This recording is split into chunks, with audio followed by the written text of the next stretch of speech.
All right, everyone. This is Anthony Diaz with the Pop Health Show. The show is exploring the intersection between impact and technology. And along those lines, I'm very enthused and excited to have Shariq Salar on the show today. Shariq has an amazing background in the field of impact. He's done some great things. I'm not going to steal his thunder, but Shariq is a senior partner at Mezzaterra Capital. And he's also a partner at Landagen Invest as well. So he's doing some really great things in the space. He's done some great things. I'm not going to steal his thunder. Shariq, welcome to the show. Hi, Anthony. Glad to be here. Great to have you. I appreciate you making time, and I appreciate you peeling off, energy and focus off your busy schedule to do this with me. I'm really enthused to understand what you've been up to lately, what you think about the future, but origin stories are really important to our audience. They're important to me, why we do what we do. Maybe teleport us back to where things started for you and what started to lead you down this path, as far back as you want to go. But let's listen to how things started for you. Oh, well, that's easy. I actually started as, I started in sales for JP Morgan doing credit risk. And I think after I went through the sales training program, I thought, wow, this is magic. And there's no feeling in the world that comes close to being able to convince somebody to buy your product. And that really sets you apart, especially if that's where you start your career very early in life.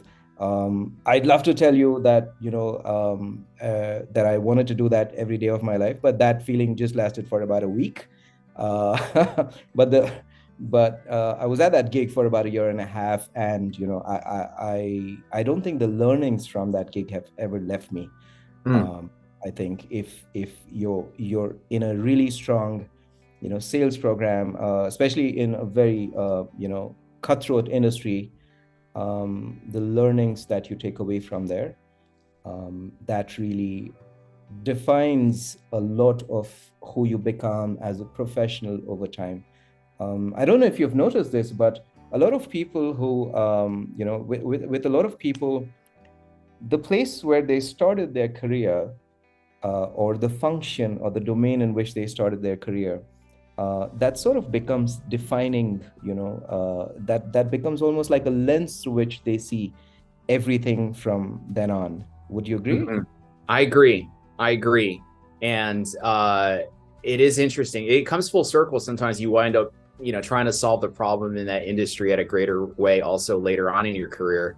And, in retrospect, parents need to realize how much they need to kind of emphasize that to their kid, that first job that they start off with, really, right? So, but it does sound, at least for you, though, it served as a really great firm foundation, discipline-wise, industry perspective, right? Even though it might not have been your calling at the time, at least it's like, you live in training, right? It started to serve as your training ground, right? For what was next, right? So.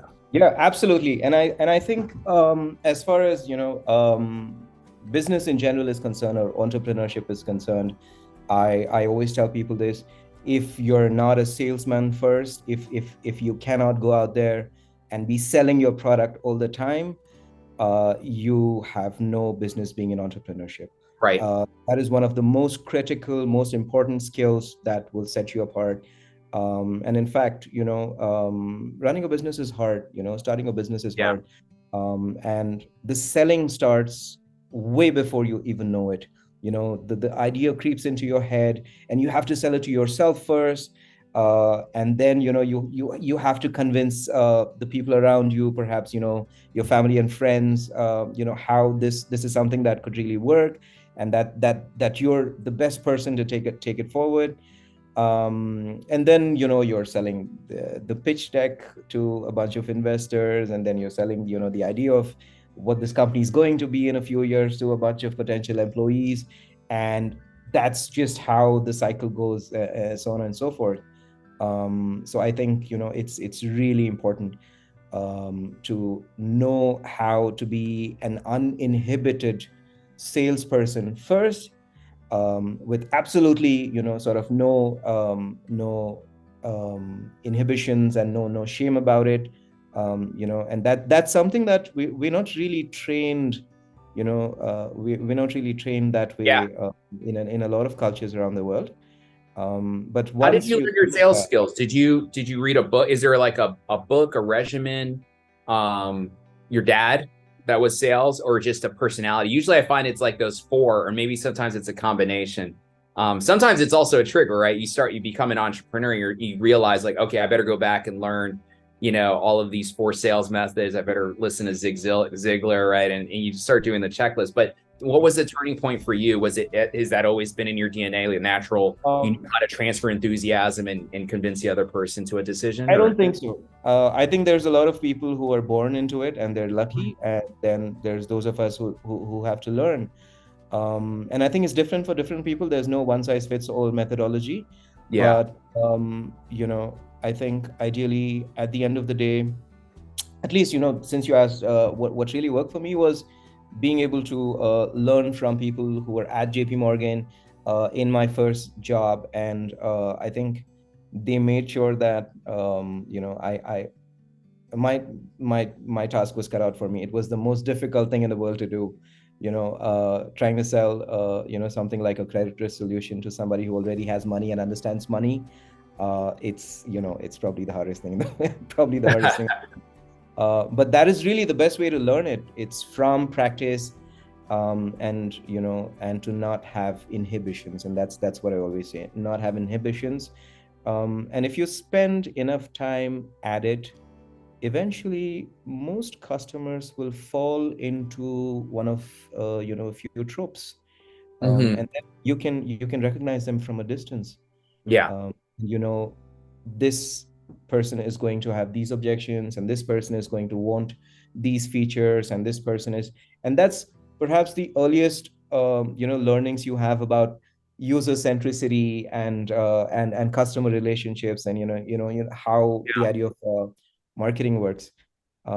But as far as reading material is concerned, I would say there's a wealth of stuff out there, and it's really important to make a distinction between what is marketing and what is sales. In a Right. lot of companies, I see a lot of people getting this all of it mixed up, and not being able to sort of separate the two. They're very, very, the thought process behind them is very different. And there's not as many I would say companies that focus on how to push the idea of sales, or how Right. to better the idea, the science of sales, except for the companies that are trying to integrate it with some kind of technology.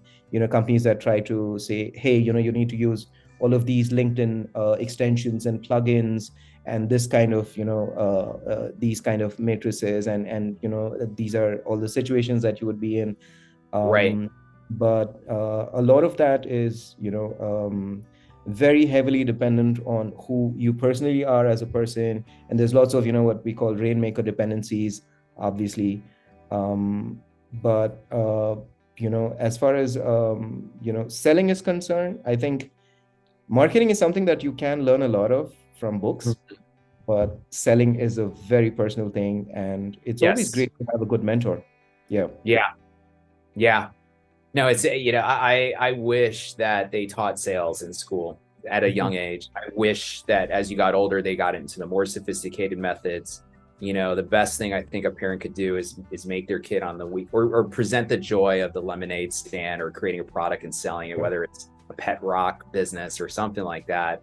And yeah, I'm right there with you. There's so many modern tools and digital things that like now it's like the new flavor of digital gimmicks that just serve as filters and distractions for the core element of hey, did I present a really good product or service? Did I build a good relationship and trust with you?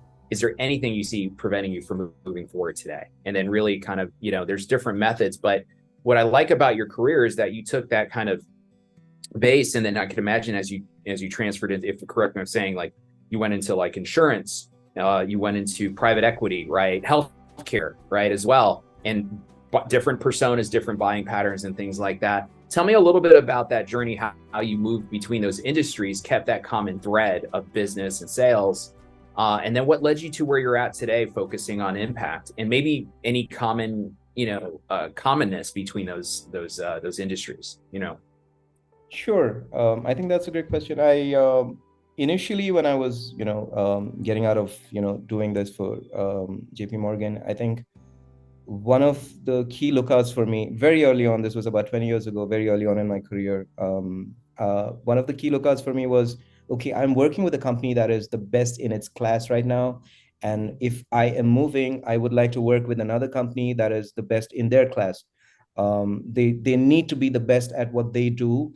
And I don't care if, I'm at the entry level, or at a very junior level, but that's the kind of company I wanted to work with. So I got into this insurance company, which at the time was probably the largest and possibly the oldest company of its kind. But what was really interesting for me to understand there was how that world views risk, and how important it is to be able to quantify risk and metricize risk. And when you think about underwriting and the actuarial sciences, the way they look at risk, that I think obviously we're talking about it in a very sort of at a macro level, but being able to understand risk, I think for any kind of business person or entrepreneur, I think it's very, very important. That's the second sort of best skill that you can have after learning how to sell really well.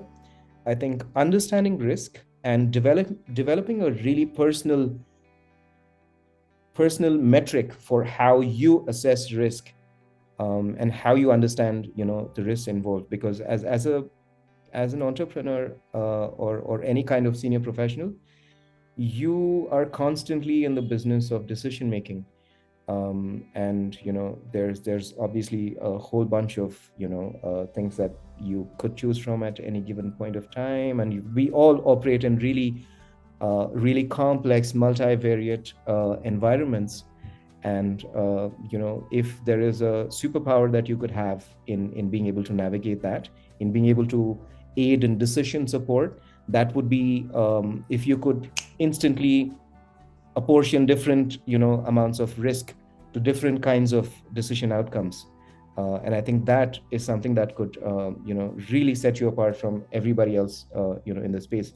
Eventually, as you go further on in your career, I think everything becomes more of a mind game, right? You can hire the best people, you can read all the same books, and sometimes you can also have teams that are just clones of each other. But as you go further on in your career, in age, tenure, and in seniority, and growing in the markets, everything boils down to the mental game. Everything boils down to how well you do under pressure, and in situations where multivariate sort of let's say there's lots of variables vying for your attention, and the decision process has to flow one way or the other. So yeah, I like you said, I went from from sales in the beginning to insurance, and then I went into healthcare shortly after that. And that was actually a very personal decision for me. I think when you step into entrepreneurship for the first time, or at any time, I think it's a hard place to be.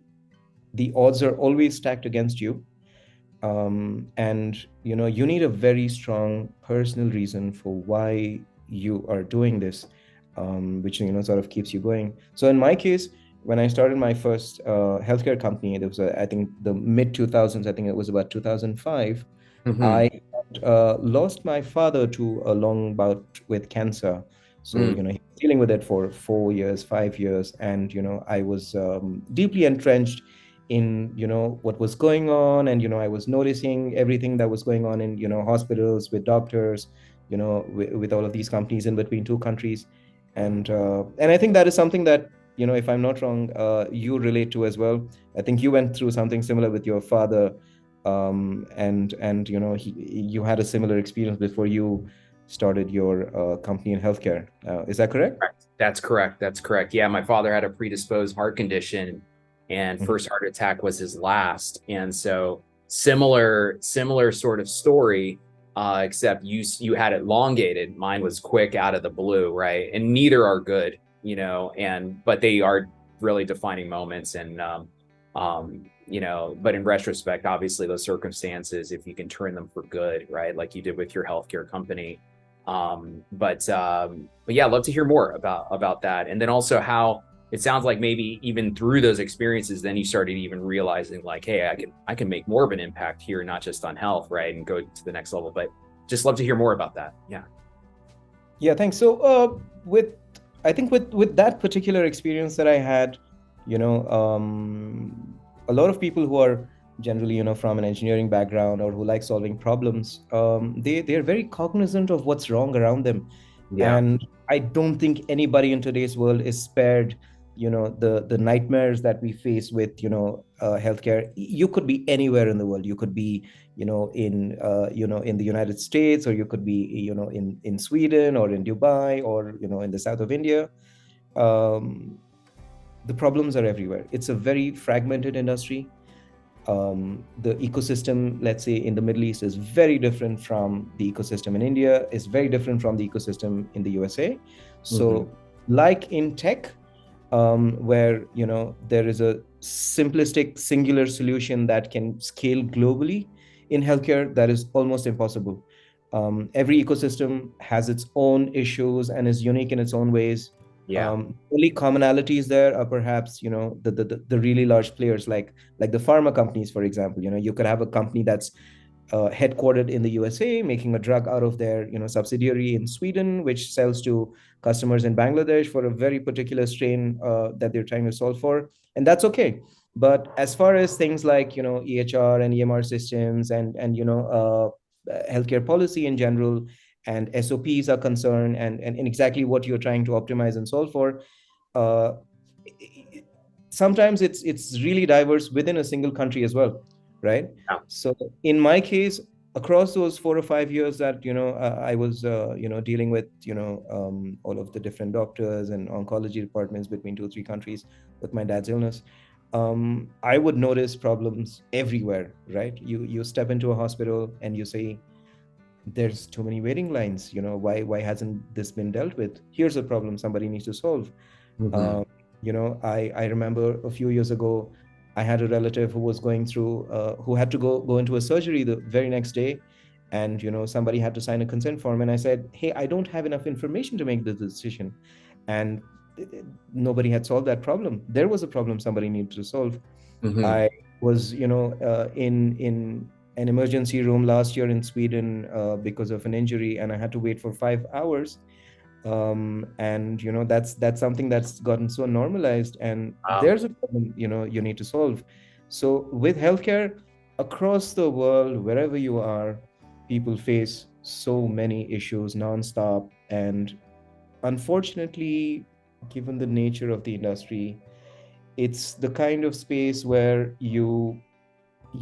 there are no disruptors. There are no quick sort of changes that you can make, or quick things that you can quick solutions that you can deploy.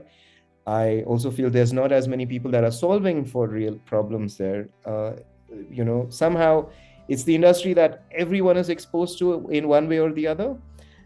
There isn't a single person who hasn't lost a loved one, or had a personal sort of illness that they had to go to hospital for, or had some kind of issue. So people are aware of the problems. Most people have a personal deeper insight into the problem. Mm-hmm. uh, Most people are familiar with the ecosystem over a long period of time, like you've gone in and out of hospitals and clinics, your sometimes your whole life. And still there's not as many people who get into healthcare as a business. And that's really unfortunate. Yeah. Every time you see all these entrepreneurs who are like, I really want to do something with my life, but I'm just looking for that good problem to solve, like I don't know what I Yeah. need to take on. I'm really amazed. I'm like, there's, if you've ever been to a hospital, there's like a million problems right there staring at you in the face. And I think all of you need to pick one and just, Yeah. get to it. And it's really unfortunate that, there's not as many people solving for healthcare even now. Yeah. Yeah. I'm right there with you. I mean, I find it with founders, it's this balance between that evades from solving problems in healthcare, this fear disguised as practicality, but on the other side also, it's not getting your hands dirty. Kind of like impact, right? Like impact is a dirty business. And when you think about it, right? Like when you talk about big topics like energy, right? You have to understand all the nuances of how energy is produced, where does it go and where does it come from? And it's a dirty industry when you think about it, right? Like physically. And then when you talk about healthcare or homelessness for that matter, you really, to understand homelessness, you actually need to serve the homeless. You actually need to go out and actually really see the dimensions of substance abuse, of where people are at. And so it's kind of like you kind of want to talk about it in a good way, but what entrepreneur actually wants to go out and actually spend 3 hours with the homeless talking about stories and understanding it's a byproduct of really living wage. It's a mental health problem. It's a special needs problem. It's a medical, and so yeah, entrepreneurs, I think, I think that's also just comes with probably grooming as well. Like a lot of the schools need to go into like to solve the deeper problems. You got to get your hands dirty and kind of, ushering in more programs where people can get into the nuances of understanding carbon, understanding climate, understanding how your food is produced. And your food's grown in the dirt, same dirt where a lot of these energy sources and different mechanisms are harvesting energy in different interesting ways as well. And so getting down to those basic principles. But sorry, I didn't mean to go down that that rabbit hole, but I'm right there with you. I'm right there with you. And I love the commonality when you start. And that's where I was at as well too. I mean, I had a stint at a boating company that really turned me on to I was doing IT for a boating company for all of Florida, and that really triggered the concepts of energy and climate in me. And that was after my dad passed away. I didn't start Health Hero then, but then it's kind of led us into, well, what are we really trying to do? What are we really trying to solve? Why does that matter that people are healthy? Why does it matter that we make people healthy? Why does that matter that we make the planet healthy? If you think about it, at the end of the day, it's just this you start realizing, like, why are these two things disconnected? They weren't naturally meant to be disconnected. So are we in a fallen, unnatural order of this disconnection by industry? And the answer is yes. If you think about it, let's just say none of that is by intent. It just happens you just have so many different industries out there that haven't been coordinated for so long. So you don't really have an emperor of the world coordinating all of this all. So you have what it has. So it's the entrepreneur's job to cut across, right? And it takes a level of bravery that's probably not common in your typical natural order of entrepreneurs. But I guess Shariq, keep going here. Tell me a little bit about when you did the healthcare company, and tell me also, I'd love to hear about some of the things that you're focused on and impact these days. I know prior conversation to this, we were talking about some of the investments you guys are doing in the space. All of these things were related to health, right? In some way or some fashion, right? Either downstream, upstream, but I just love to hear more. Yeah. Yeah, absolutely. I think in the last few years, I think almost, all companies that are in technology or companies that are in, private capital have started to take healthcare a lot more seriously, especially because of the pandemic. To us, especially, the big revelation was, how less, big technology is or big tech is involved in, in supporting the healthcare industry, and also the deep distinctions between, how, let's say, private healthcare and public healthcare operates in different parts of the world. For instance, in India, we have, a very distinct ecosystem which has a very large amount of private players, and like a three-tiered system where you have like a primary care network that has all your GPs, and there's a secondary care network with all your consultants, and then you have the tertiary care network with the actual surgeons, and the level of complexity increases as you move higher on in this, and the job of every let's say layer is to also act as a filtration layer, so there's not a lot of load on the tertiary care system. having said that, every surgeon in India is probably still, connected directly to a network of, about 100 odd, at least 100 to a few hundreds of, GPs and consultants who are constantly pushing patients up there that need surgery. And this assembly line, the supply chain, is working around the clock. Probably why, and these are really overburdened systems. I feel could just be my personal opinion, but these are all systems that are really, really, overburdened, and they're constantly running 24/7, which kind of slows down the pace of innovation as well. A senior doctor does not really have the time take a break from what he's doing and think, hey, here are some systemic problems that I could fix for more efficiency. That does not happen. Yeah. And what we noticed during the pandemic was also that public health operates on completely different parameters, and public health is a very different ball game. And the rules that apply in private healthcare absolutely do not apply there. And there are lots and lots of countries around the world where you're still, trying to fight, a potential epidemic arising from things like tuberculosis or India famously, had polio still going around until, about a decade or so ago, and they were able to completely eradicate it with the help of, lots of different state actors at different levels of federalism, and then civil society organizations and healthcare organizations, and even having mainstream movie stars going out on television and talking to people about how important it was to get your kids vaccinated a few years into their birth. But across Asia, across Africa, in several parts of the global south, you have so many countries that are still dealing with public health issues, and that is another really huge opportunity that I see.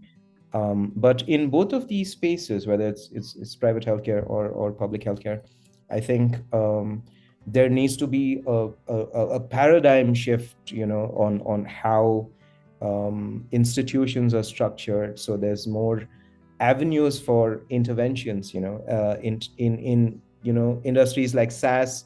A young graduate from a great school who knows a little bit of coding can actually pick a problem and solve it. And there's a VC out there who's willing to invest in him and him or her, and then they could actually take that product to market in a matter of months. And that growth cycle is much faster, and that's what everyone's looking for. But in healthcare, it's just there's so many redundancies, and it's a lot slower, and it's a lot harder to sort of drag things into place. And there are so many different levels of stakeholders at different parts of the hierarchy that need to get involved and sort of to get something pushed through. I do see a lot of interesting movement there, especially with let's say, for instance, now when everyone's talking about AI, and that's the new buzzword, I do notice that there's some men in lab coats in laboratories out there who are thinking, hey, this is something that could help us expedite drug discovery. And that could really be a game changer, because it's a problem of big data and multiple variables.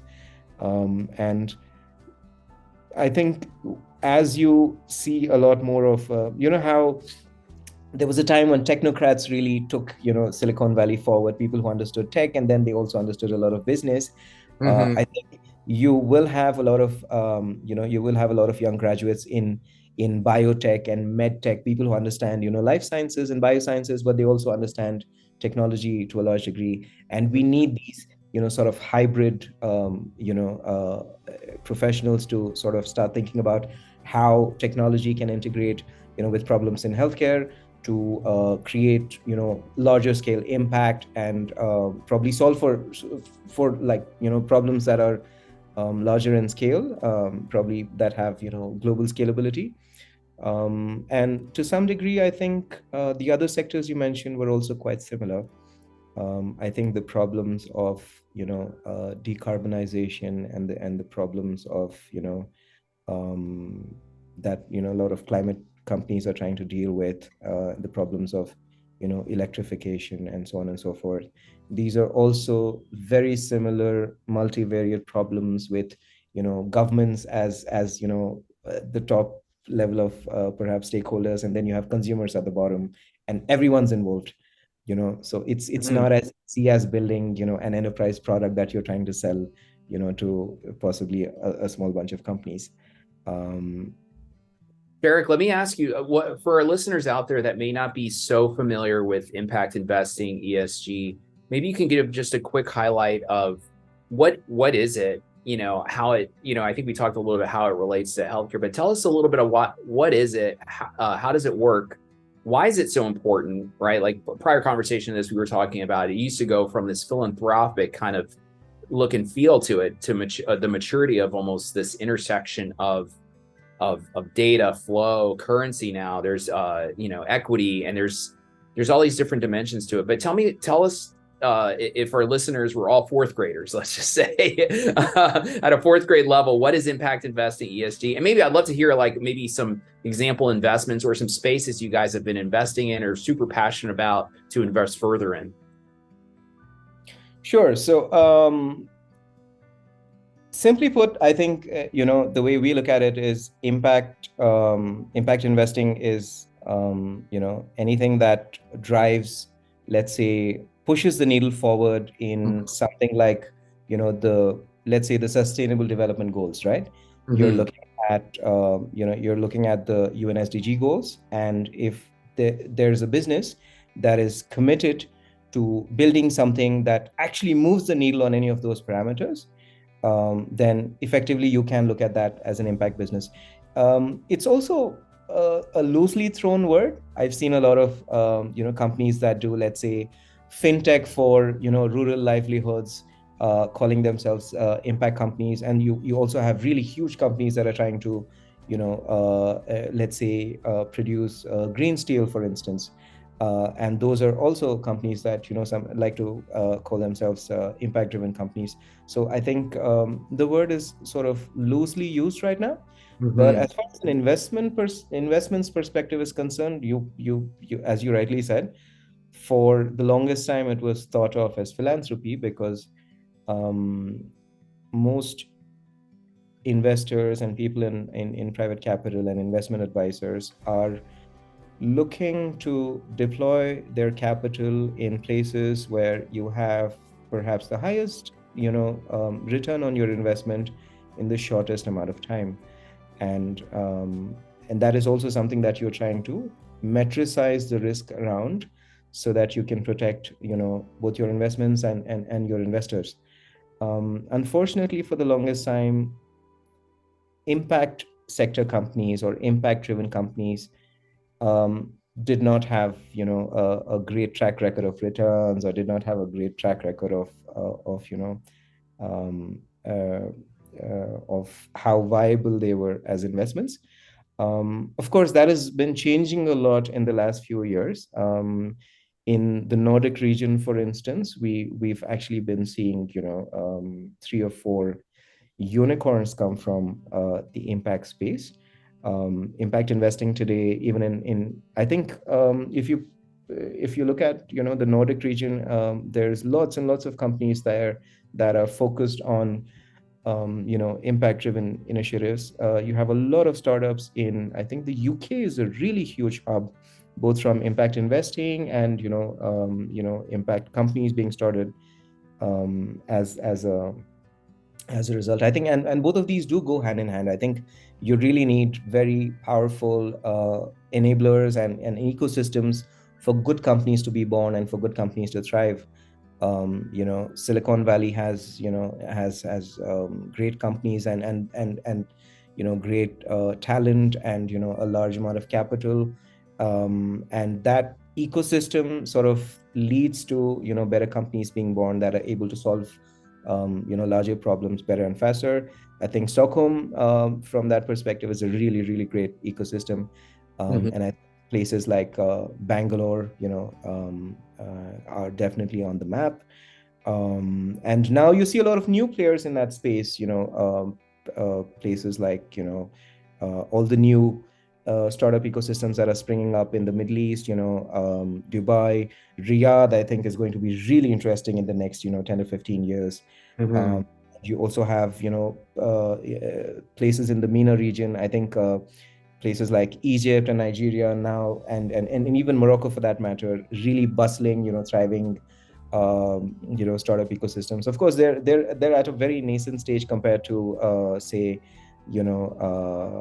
San Francisco, but they're on the way there. And I Mm-hmm. think there's a lot more young entrepreneurs in all of these places that look at, hyper local problems that they're trying to solve, a lot of which are impact driven. Mm-hmm. And I think what has changed a lot in the last few years is the viability of those business models, and the profitability of, such companies as good investments. I So I love it. think, yeah. I love it. No, thank you for that overview and drawing a common thread through what you guys are focused on and what you've been doing and impact for our audience. And I guess one of my last questions for you is more of kind of a big small question, which is more of the future. What do you want to see? What does success look like in impact? Obviously, if all impact investments were made right and in a massive great way, what does that change look like on a global level for you? And how would you like to have people said you played a role in that future? So I just like Mhm. to hear your version of the future when it comes to impact related to Earth. And what work do you feel on your end you still need more to do on your end to kind of feel that fulfillment and that kind of that connection, to that. And do you feel like it's a calling? Like, what is I just love to understand your connection to the future, what you would view as, I'm satisfied. I did some good work. I was able to help at least, in a non-EU-centric way, of course, but just more of like, this is the impact I was able to facilitate. Just love to hear about the future. Yeah. Big, small question. That's a loaded question. Yeah. Yeah. Or just, just love to just hear what does success look like in the future, relative to impact, or just maybe not relative to impact at all. Some people's whole life calling, you find it's like some person created a water desalination device and it got amazing distribution and provided clean water to XYZ. And that's amazing. No need to do more than that, probably, right? But tell me a little bit about what you'd like to see happen in the future. Well, a few years ago, I was at a conference, and you know how private equity and, private capital can be an old boys club. And I remember I Yeah. was at a table, and I was trying to assess this one company that everybody was talking about. And I'm not going to quote anybody, but the general consensus around the table was that these are problems for the next generation to solve, right? And so nobody on this table needs to be very worried about it, right? Mm-hmm. And that is something that doesn't sit really well with me. Uh, Mm-hmm. for me, what success would mean is that, if the new infrastructure that is being built and the new initiatives that are being built, the mindset that is being built around using capital for, improving the state of the world, and for driving impact, we need to reverse this thinking of, it's a problem for the next generation.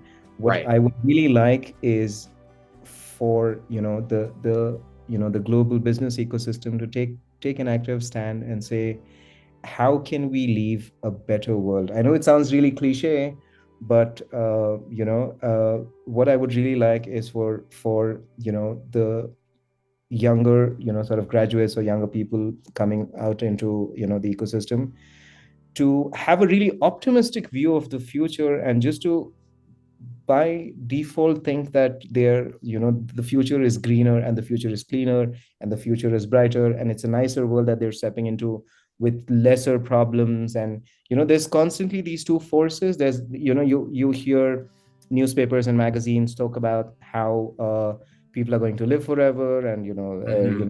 have lesser issues, and you will have lesser problems in the world. And then you also have a really dystopian view of the future, where you have a lot more superbugs, and you have a lot more ill effects of global warming and environmental damage, and really polluted cities where young kids are afflicted with lung issues, and so on and so forth, right? So there are these two visions of the future constantly. And we need to really tip the scales in favor of the side that looks a little more positive. It's a long-term vision, it's a long-term game. If everybody sort of takes a call and says, let's let go of a few dollars and a few pennies, for like compounding positive results as far as impact is concerned. Mm. um, I think that that could really shift the needle in favor of Yeah. Yeah. large impact. I love it. I love it. Yeah, because if you think of how many dollars really are going to kind of just broad-based investments in, which are great. These are great returns of 10 to 30 to 50, whatever X for the investor at the end of the day. But what downstream problems does that cause, if, or what downstream opportunities could that impact, right? If those were diverted to more sustainable, there's probably so much opportunities for Xing if the theses were coordinated across these different themes, and that capital goes into those areas as well. What would be the worst thing that could happen? Obviously, you have a better planet. The downside is that certain wealthy individuals behind the dollars may not get their certain X in a specific point solution. But no, it's fascinating. I agree with you absolutely. I mean, you can do a lot of change. There's so much dollars in the world that even just the slightest sway of that by 1 percentage point to 10 percentage points could probably shape our future in a different way. But Shariq, what I wanted to say is this has been great, really talking with you about, first of all, your origin story, what you focus on today, and what kind of led you down this path. And we all go through trials and struggles, and really the hero's journey is one that can take their experiences and challenges, what they go through, and kind of propel them forward. And you've been able to kind of outline that narrative and how your life expresses that. So I greatly appreciate that. I can definitely relate to it as well. But Shariq, I promise my last question for you is, if our listeners would like to get a hold of you, follow you on Twitter or social media, or engage with you, and if you'd like any of that to occur, what would be a good way to do so? Sure. I think LinkedIn would be the best way, of course. Okay. I'm available on LinkedIn, and I'm called Shariq A. Salar on Okay. LinkedIn. Or if you look for our company Mezzaterra, you should be able to find us there. And if you would like to send me an email, you can send me an email at sharik@landangen.com. That's LANDANGEN, sharik@landangen.com. And yeah, it was Great. great being here. Yeah. Thank you for being on the show. I really appreciate you sharing your story. This was great. I really appreciate it. Would love to have you back, every maybe 6 or 12 months, just to hear on the kind of new things you guys are doing. It's a fast changing world. So I can imagine every new thing that you're doing, it's making such an impact. So not to sound cliche, but that's a blessing. And that's great. We love to hear about that. And to our listeners, again, this is the Pop Health Show. The show is for anyone that has a super strong passion in the intersection of technology, impact, health, and beyond. So Shariq, again, this was great. Thank you so much. Thank you. Thank you. Thank you.